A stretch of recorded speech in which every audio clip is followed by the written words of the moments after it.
Vatican officials acknowledged on Friday that bishops in about 10 countries still have no guidelines for dealing with sexual abuse cases, as it unveiled a new task force to help them and others. The group of experts in preventing sexual abuse will assist bishops' conferences in those countries, put them into place, and help revise guidelines in countries where they exist so they adhere to recent changes in church law. At a news conference presenting the task force, the officials said countries still lacking no guidelines are in that situation because of wars, political upheaval, or lack of resources resulting from extreme poverty.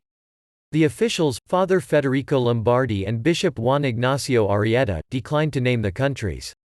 Bishops in countries that are at war sometimes cannot even meet with each other because it is too dangerous. Arrieta said, adding that no developed country was still without guidelines.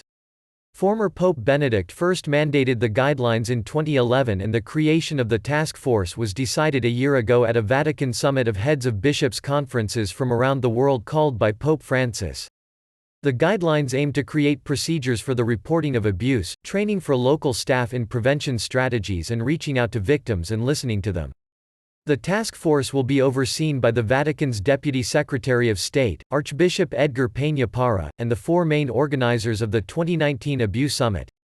They are Archbishop Charles Scicluna of Malta and Jesuit priest Hans Zollner, both experts in child abuse prevention, as well as Cardinals Blase Supich of Chicago and Oswald Gracias of India.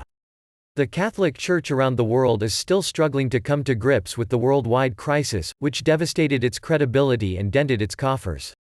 About 24 dioceses in the United States alone have filed for bankruptcy because of mounting lawsuits.